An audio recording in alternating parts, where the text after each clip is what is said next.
Welcome. Coming your way from the mile-high cowboy city of Prescott, Arizona, this is the program called Arizona Roundup with Stuart Rosebrook and his guest from the Sharlot Hall Museum.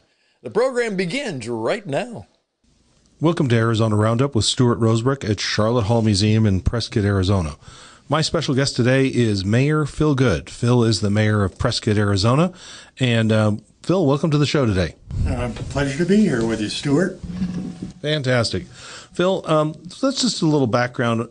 How long have you been living in Prescott, Arizona? Well, permanently a little less than 12 years, but I originally came here in 2008 when I decided this would be my future home.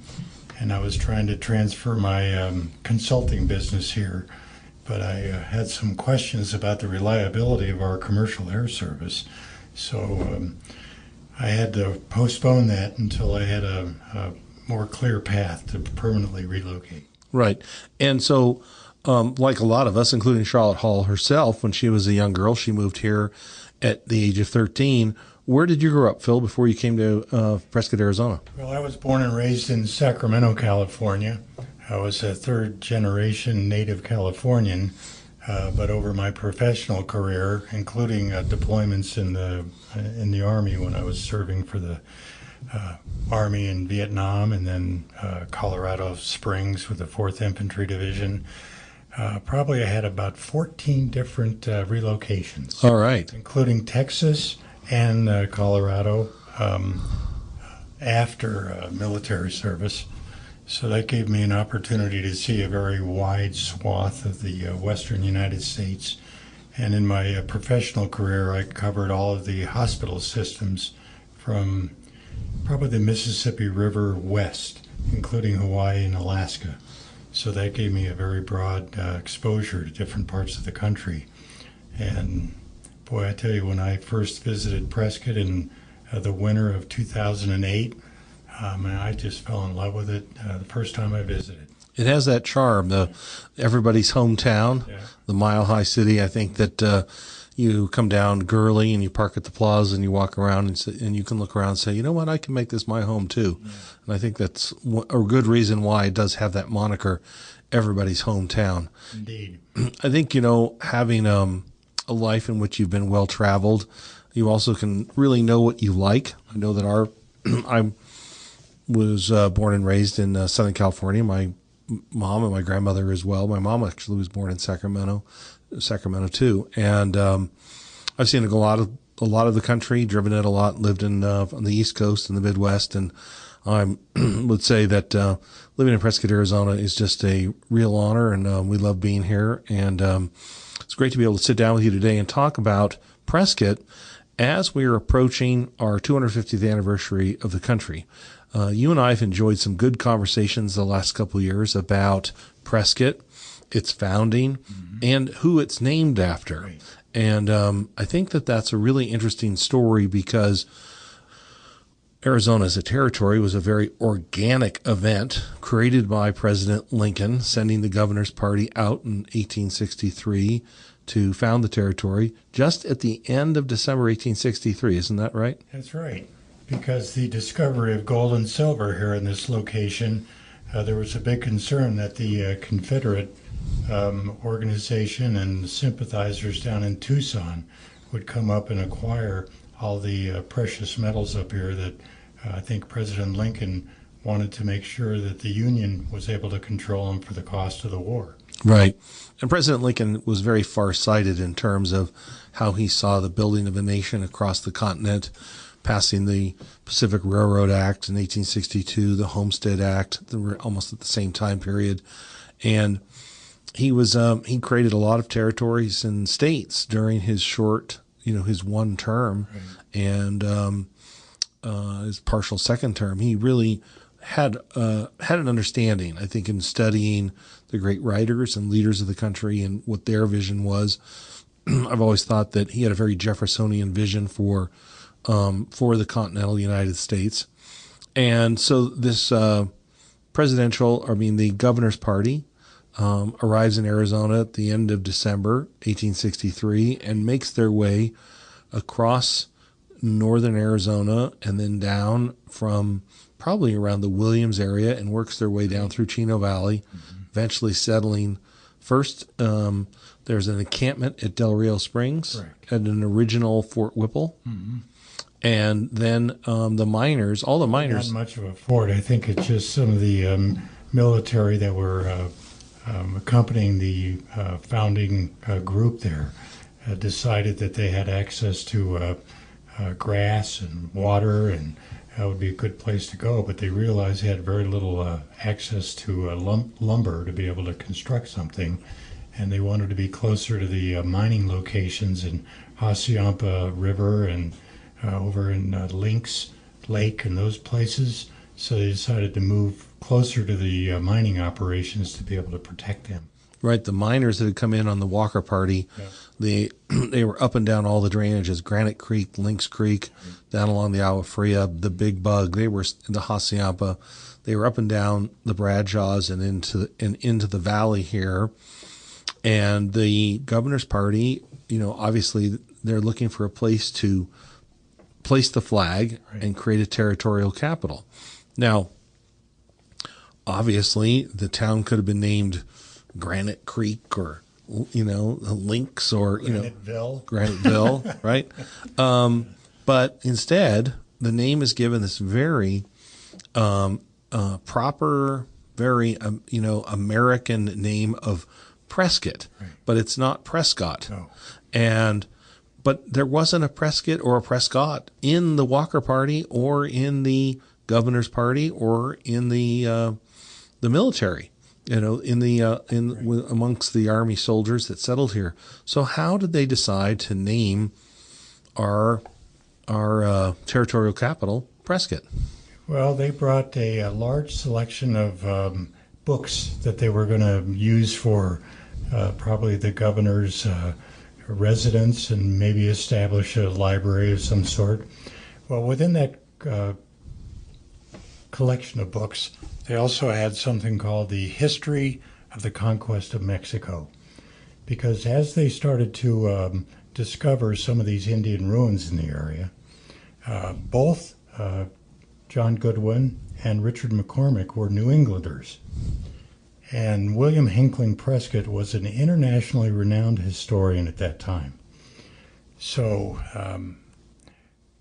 rumor has it that they carried this book with them, and as they started to see these Indian ruins, they thought it had something to do with the Aztecs.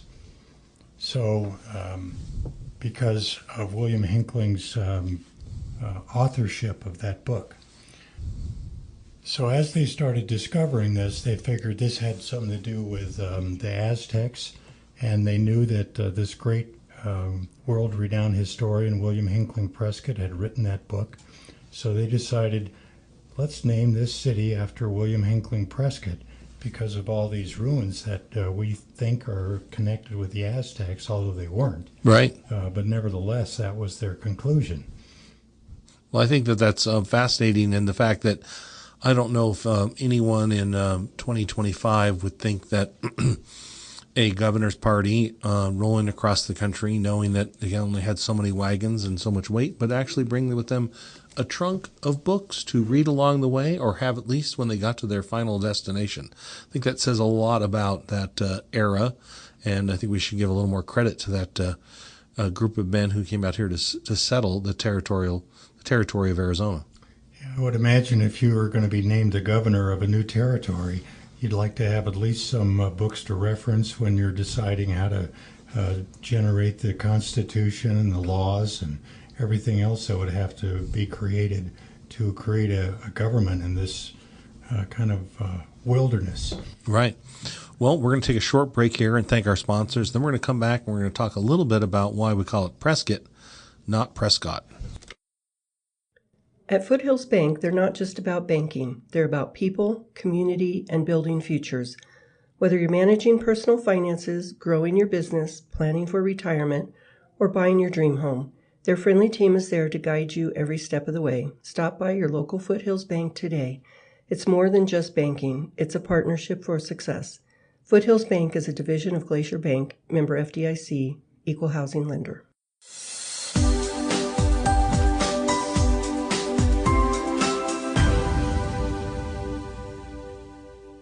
Welcome back to Arizona Roundup with Stuart Rosebrook at Sharlot Hall Museum. And my guest today is Mayor Phil Goode, who in his term as mayor, how long have you been mayor, Phil? Right now I'm a little past 3 years out of two-year terms. All right. And so in that time period, it's my understanding that you have become somewhat of a buff, or actually one of the top historians, I would say, most knowledgeable people about why our city is named Prescott, but also why we pronounce it Prescott versus the very English Prescott. And I know that when I travel to the East Coast, the Midwest, many people want to correct me, and they don't understand what I'm saying when I say Prescott. So that's up to you to correct them. That's correct. That is right. That is right. So let's take it back to, William Hinckley Prescott is the namesake of our city, and he has quite a pedigree in terms of our American history, heritage, and as we celebrate our 250th anniversary of our country, it appears that Prescott has a great tie to our Revolutionary heroes. Well, indeed. I mean, the surname of Prescott is a contraction for priest's cottage. So when Henry VIII of England decided to break with the Catholic Church and create his own church, the Anglican Church, a Church of England, a lot of the smaller towns in that area, they didn't have enough money to pay for a priest, but they gave him a free cottage to live in. So when they had to come up with a surname, a lot of people decided to take the name of Prescott, which is priest cottage, in those small little boroughs. So it wasn't an uncommon name at all in New England at the time that Colonel William Prescott, who was known as the hero of the Battle of Bunker Hill, and a very well-known and capable, distinguished military leader who fought with the British in the French and Indian Wars. So clearly he was on the side of the revolutionaries. Right. And being the hero of that battle, and then his grandson being William Hinckley Prescott, a lot of people have heard of the Midnight Ride of Paul Revere. That's right. Oh, yeah. We all got taught that in elementary school. He had a very great poet who wrote a poem about him, and I think everybody since then has recognized Paul Revere as this hero that warned Concord and Lexington that the British were coming to seize their arms. That's right. Well, it's primarily a myth, because he never made it to Concord. Outside of Lexington, there's a little house that still stands today, and it's the Clark Hancock House. So the night of that ride, there were two riders that left Boston, Paul Revere and William Dawes. They took two separate routes because they wanted to make sure if one of them got captured, the other one would make it to Lexington to warn Samuel Adams and John Hancock that the British were on their way. So they did make it to Lexington. They warned them, and then as they left that house to head into Lexington and Concord, into Concord, where the arms were being stored at Barrett's farm, they were captured. They met up with Dr. Samuel Prescott, who was a local physician, who was, from our understanding, a member of the Sons of Liberty. And the rumor was he was wooing a young lady at 1 o'clock in the morning and leaving that area to head back to Concord. Well, they ran into a British patrol that detained all three of them. William Dawes decided to turn his horse and head back to Boston to escape. Paul Revere was detained and captured, and Dr. Samuel Prescott, being the better horseman, was able to leap over a stone wall and escape completely. And he was the one that started warning all the residents in the area that the British were coming to seize their arms. Now, they trusted him because he was a known prominent person. Right. So when he said the British are coming, they started activating their militias, and he was able to make it into Concord and warn them that the British were on the way to seize their arms. So here you have two members of Prescott's, Colonel William Prescott and Dr. Samuel Prescott, that clearly were fighting for the Revolution. Right. Now, at the very same time, there are two British generals fighting for King George, Richard and Robert Prescott. So clearly, you've got Prescotts that are on opposite sides of this war. So From the beginning. From the beginning. So they decided, Colonel William Prescott, Samuel Prescott, and the other ones that served in with the militias, that they were going to pronounce their name differently so that people would know who the heck they were talking to. So they started pronouncing it Prescott, and the people that supported King George and the Tories continued to pronounce it Prescott. Which it was a code in many ways to know who you're talking to based on how you're pronouncing their name. Yeah, I mean, I've made 3 different trips to the Boston area, into Pepperell, where Colonel William Prescott's house still stands today. And in that house, there's a downstairs room that was the library that William Hinckley Prescott wrote some of his original books. There's another building right off of Boston Common in downtown Boston. It's the William Hinckley Prescott House. And he lived there for a number of years as he wrote some additional books. Mm-hmm. So I had a chance to talk my way in there because when I finally found a place to park, which is impossible in Boston, Right. I made it to there, and I find this little note on the front door saying, if you want to take a tour, you have to sign up, and the next time we have a tour, we'll give you a call. I said, I have 2,000 miles to get here. So I called them and I said, maybe you could make an exception for the mayor of Prescott, since I'm writing a book on this whole issue. So they happened to have a meeting going on at the time, the colonial dames of Massachusetts, who take care of this house. And they said, yeah, we have a meeting upstairs. We'll send somebody down. So they opened up the door and they gave me a chance to visit that building. So while they were having that meeting, I introduced myself and told them this whole theory that I've been working on. And they said, we've heard that, but no one has ever come up with a reasonable explanation of why that happened. So when you get your book written, we want a copy. I love that.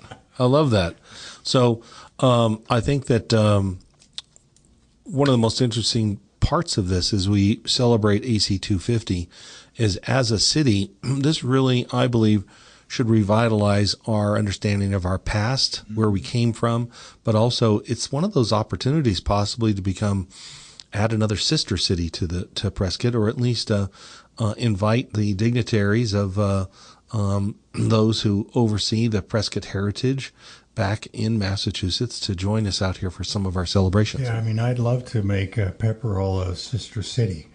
In fact, I was even contacted by Prescott, Ontario in Canada. They had some interest in connecting with us, but after I looked into it, I realized they were named after one of those British generals. Maybe it'll be one of those joint celebrations that will bridge the gap of time. Indeed. Yeah. Well, we'll take another quick break here. We're going to come back and talk a little bit more about the history of the Prescott family and some anniversaries coming up of American heroics in the Revolutionary War 250 years ago. Life is full of moments we want to cherish forever. But when the unexpected happens, having compassionate guidance makes all the difference. For over 120 years, Ruffner Wakeland Funeral Homes and Crematory has been helping families in Prescott and Central Arizona honor their loved ones with care and dignity. At Ruffner Wakeland, they believe every life deserves a unique celebration. From personalized ceremonies to heartfelt support, we're here to guide you every step of the way. Ruffner Wakeland Funeral Home, here for you at your time of need. Visit ruffnerwakeland.com for more information.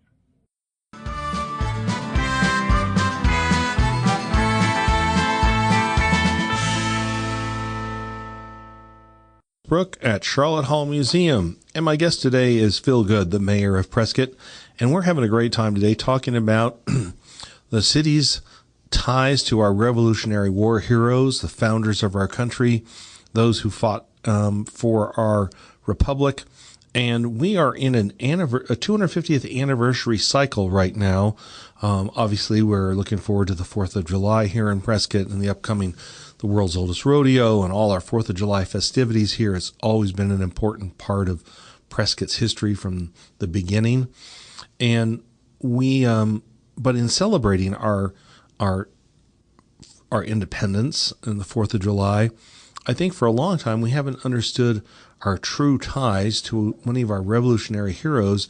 And one of the most significant battles that we learn about in our earliest school days, the Battle of Bunker Hill. Mm-hmm. Phil, are we coming up on a big anniversary of that and its ties to our Prescott family? Yeah, that'll be June 17th. Mm-hmm. So we just passed the 250th anniversary of the battles in Lexington and Concord. That was April 19th. Right. And we're coming up on June 17th, which is the 250th anniversary of the Battle of Bunker Hill. I mean, that was probably one of the most, if not the most pivotal battle that occurred as the revolution began. Because prior to that, the British Army just considered all these farmers a bunch of ragtag, undisciplined farmers out there that it should only take them about an hour or two to defeat them. But they way underestimated the organization capabilities and the leadership capabilities, especially for Colonel William Prescott. Mm-hmm. I mean, they were able to repel 2 frontal assaults by British regulars as they marched up the hill to try to take the redoubt on the top of, actually it was Breed's Hill, but everybody talked about Bunker Hill because that's where the original direction was given to Colonel, and he decided to actually build the redoubt, this earthen fort at the top of Breed's Hill. So they were able to repel those 2 frontal assaults, and finally it took the 3rd assault where the British regulars had bayonets on their rifles. Well, there's not too many farmers that go out with bayonets on their rifles. Right. So it became hand-to-hand fighting, and they finally had to withdraw because they were virtually out of ammunition, and it became hand-to-hand. So that's when the British realized, we're in a real fight here. They've got great leaders, they're committed to this, and they're not about to break and run. And for our listeners, let's describe a little bit of the distances between Concord and Lexington, and that this build up to the Battle of Bunker Hill and Breed's Hill in June 1775. Where, in fact, is Concord and Lexington? They're down the country road, the main road of business outside of Boston, and where exactly is Bunker Hill and Breed Hill in the Boston area? Well, they're on the Charleston Heights. So since then, if you go to Boston today, a lot of the low-lying harbor area has been filled in, and it's been developed and things like that. So trying to visualize where that original battle occurred, there is a monument at the top of Bunker Hill that anyone can visit, but it's surrounded by a lot of high rises and things like that, so it's difficult to get a visual picture of what was happening at that time.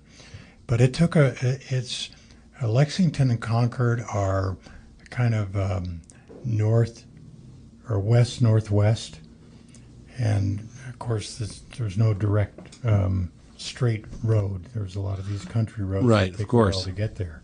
But I think it's about, I'm guessing here, maybe 15, 20 miles, something like that. All right. So that's why it took the British regulars all that night to be able to march all the way into there. Mm-hmm. And then after they were confronted by all these Revolutionary War militias, first in Lexington, where the first shots were fired on Lexington Green, and then later in that day on Concord Bridge.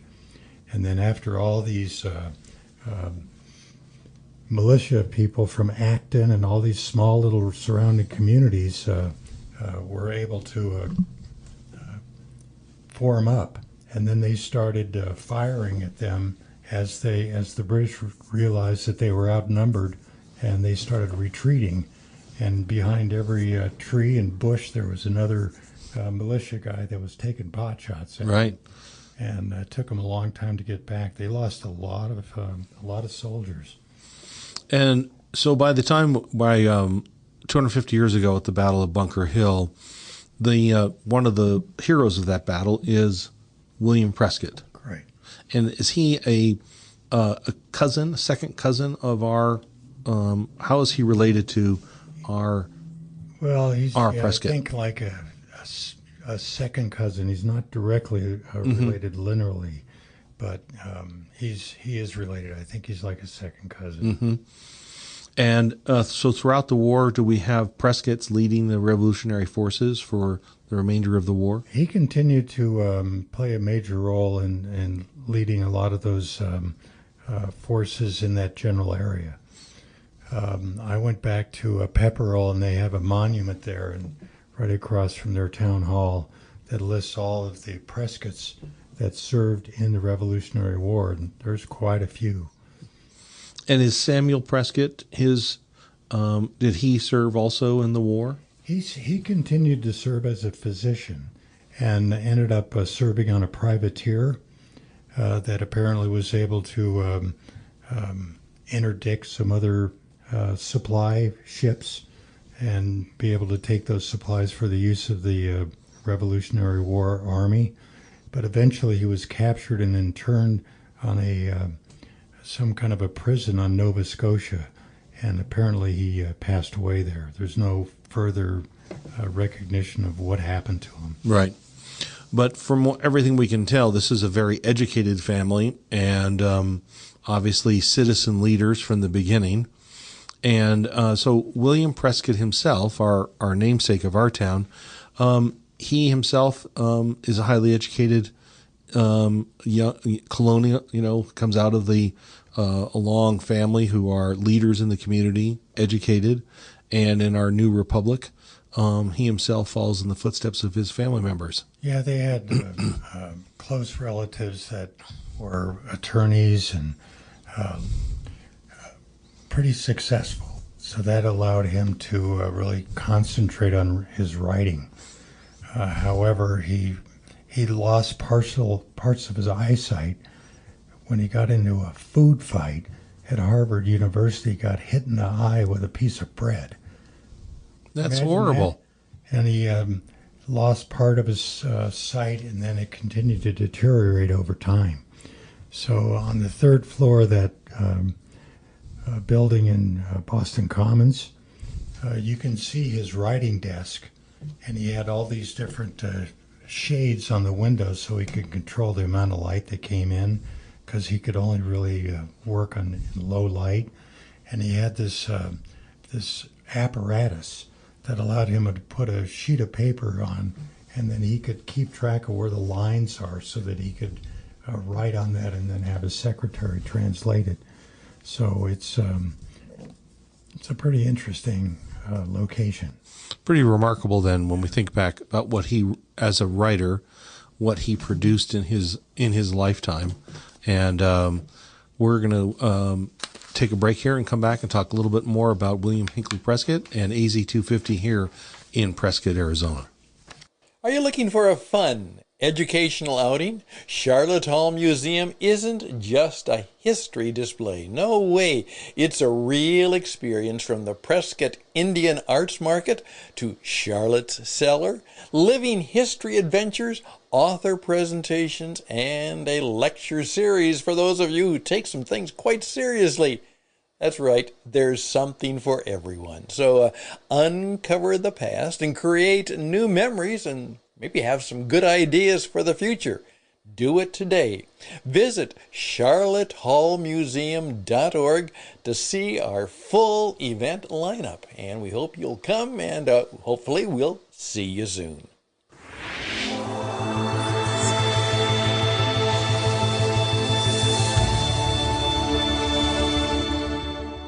This is Stuart Rosebrook at Arizona Roundup at Sharlot Hall Museum. Welcome back. And today my guest is Mayor Phil Goode of Prescott, Arizona, and we're having a great day talking about the historic Prescott family of Massachusetts, Pepperell, Massachusetts, their role in the Revolutionary War. And there are some very ironic things that you've shared with me in the past about the family after the war. Phil, can you share with me some of these stories of families conjoining after the Revolution, the defeat of the British? The fact that I visited that house in right across on Beacon Street from Boston Commons. Right. And I was able to talk my way into getting a tour of that. So I noticed there was a big plaque, if you will, on one of the walls, and it shows these two crossed swords. So on this display, on the left-hand side, it says the sword of Colonel William Prescott, worn by him while in command of provincial forces at the Battle of Bunker Hill, 17 June 1775, and bequeathed to him to the Massachusetts Historical Society by his grandson, William Hinckley Prescott. On the other side of this display is the sword of Captain John Lindsay, who commanded the British sloop of war Falcon while acting against the Americans during the Battle of Bunker Hill, presented to the Massachusetts Historical Society 14 April 1859 by his grandchildren Thomas Lindsay and Mrs. William Hinckley Prescott. So this is William Prescott's wife, and her grandfather was a captain on a British sloop of war that was firing at Colonel William Prescott on the top of Bunker Hill. Talk about burying the hatchet. Yeah, I bet that is the truth right there. You can't make that up. They just said, we're now brethren, and we're now allies, and the war is behind us. Right. And how can we work together for both of our countries to be successful? Right. Well, and Phil, you have recently become a member of the Sons of American Revolution. And as we approach AZ 250, these are kinds of stories and heritage that I think everyone here in Prescott benefits from, because it ties us not only as we celebrate our territory and our statehood, but we also understand that we have deep ties to our Revolutionary War heroes and families that helped build this country from the beginning. And is the Sons of American Revolution going to have a role in Prescott's local AZ 250 celebration? Oh yeah, we're planning local events.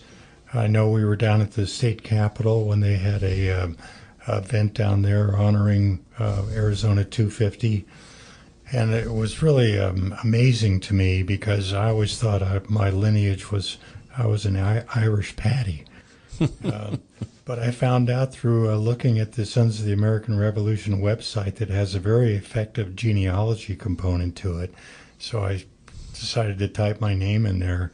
And son of a gun, I found out that I was a direct lineal descendant of Judge Robert Goode, who was named a judge by the governor of Virginia at the time, Patrick Henry, the Patrick Henry. How about that? He then went and bought some property just south of the Appomattox River and built a covered bridge that stood there until the 1930s, because the only way you could get to the other side of the Appomattox River was to pay the toll to go across that covered bridge, or you'd have to take almost a 50-mile round trip to be able to make it to the other side. Better save your money to cross that covered bridge. And guess who he bought that property from? His neighbor, Thomas Jefferson.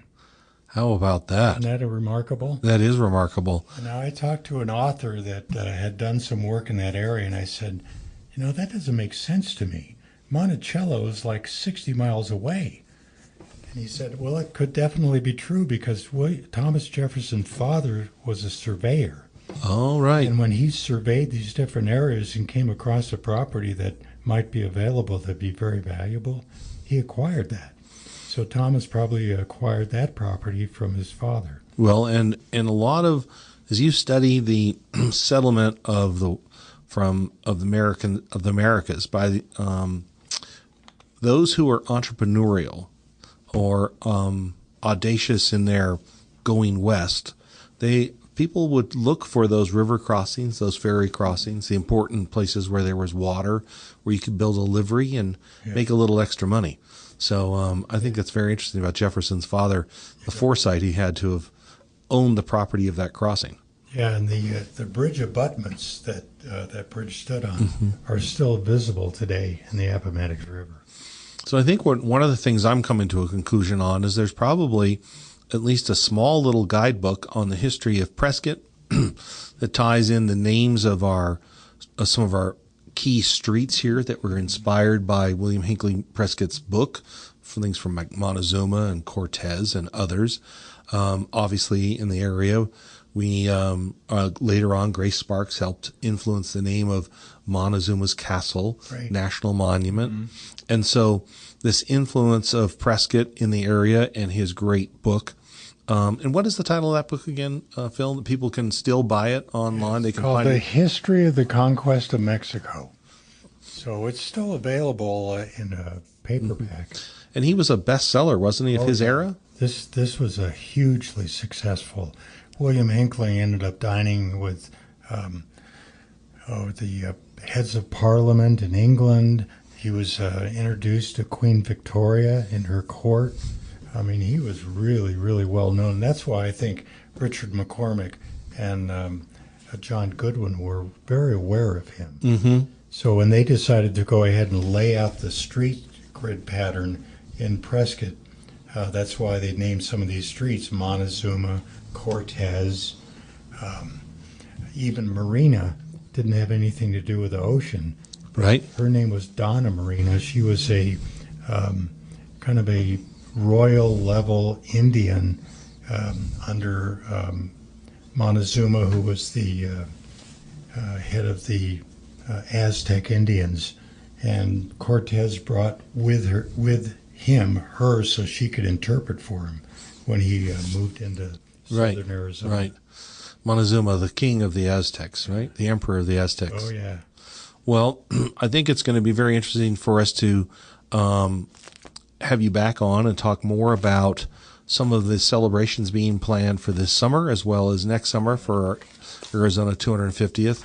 Here at Sharlot Hall Museum, we are planning a major exhibit that will open up in April of 2026 that celebrates America's 250 and Arizona's. And we're also, next year is the centennial of Route 66 and Route 89.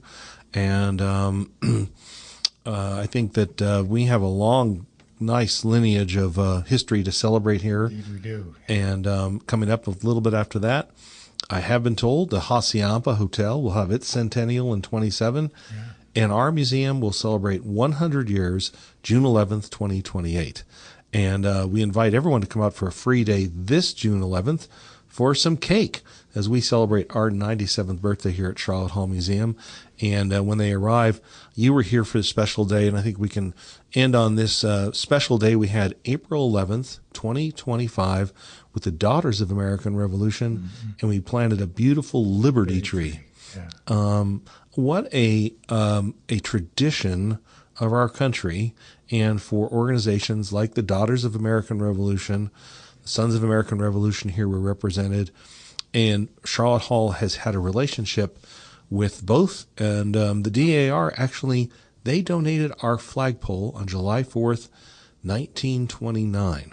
And so we are to me, Sharlot Hall Museum and the work that's being done here in Prescott by so many volunteers represents the citizens of this republic and the values that were laid out 250 years ago in building this great country.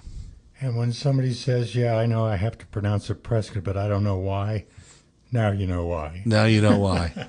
Well, and I'd like to have you back on, Mayor, here sometime before the 4th of July, talk a little bit about the 4th. And I'd also like to follow up a little bit about a possible family connection, because my brother-in-law is Robert Goode, and there could be a family connection. Could be. All right. Well, Phil, Mayor Phil Goode, thank you for being a guest on Arizona Roundup today, and we look forward to having you back on the show. It was a pleasure, Stuart. Thanks for having me. Thank you. We'll be back next week with Arizona Roundup at Sharlot Hall Museum.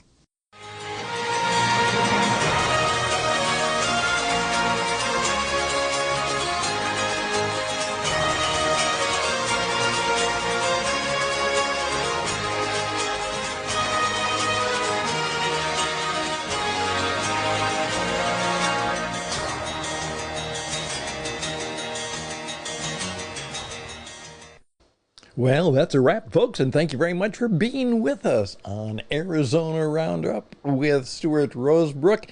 And a very much good thank you. Thank you very much to Mayor Phil. And wasn't that great? Not only the story of Prescott, but then again, as we are in a time of significant celebration, the parade that honored the 250th anniversary of the United States Army, which began in patriotic being born times. And of course, as you are preparing for the Independence Day celebration, the 4th of July, the good mayor gave you something to think about and remember. Perhaps you want to play the program again just as we come to the 4th of July event. Hey, please join us again. Arizona Roundup is brought to you by the people at Sharlot Hall Museum and the many people from Prescott who help sponsor the program. And so we thank you for thanking them, and of course being a part of the community that is growing around the world as we bring the Mile High Cowboy City and all the stories to the radio around the world. We're glad that we have that opportunity. So thank you very much. Until next time on Arizona Roundup, bye for now.